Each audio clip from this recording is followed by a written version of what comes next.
Alamin ang latest weather update ngayon dito sa Sir Aris Official Weather News Today. Tuya na po na nagdeklara ang pag-asa ng onset ng rainy season at southwest monsoon. Yung pinagkaiba nila, yung southwest monsoon ay focus dun sa wind direction.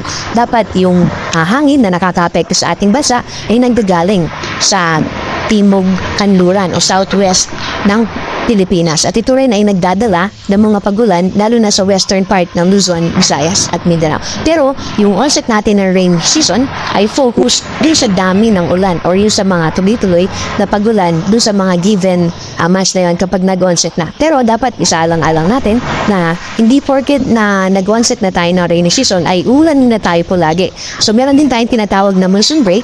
So ito yung kapag malakas yung easterlies ay napipigilan yung movement o yung southwesterly wind na nakaka-apekto sa ating bansa. Kaya may mga araw na at least 3 days na sunod-sunod na hindi tayo inuulan.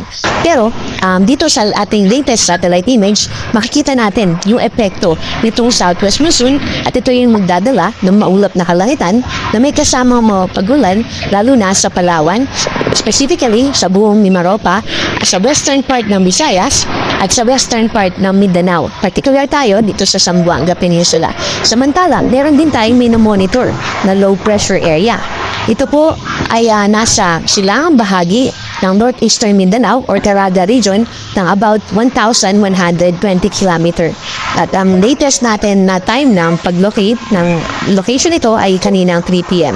Itong low pressure area na ito ay inaasahan natin na sa loob ng 24 hours ay papasok sa Philippine Area of Responsibility. Pero yung development niya para maging tropical depression ay mababa. At yung northwest propagation niya, dahil meron tayong trough o yung expansion niya, ibig sabihin ng trough of low pressure area, ay merong elongated extension yan na kung saan yung mga lugar na yun ay may lower atmospheric pressure. Kapag low yung atmospheric pressure natin, doon nagkakaroon ng movement ng winds paakyat from surface na maraming moisture papunta sa atmosphere. At dahil sa movement ng hangin na yun, nagkakaroon tayo ng maulap na kalangitan. At dahil dito sa mga ulap na yun, ina-expect natin na magkakaroon ng mga pagulan sa eastern part ng Visayas at ganun din sa eastern part ng Mindanao.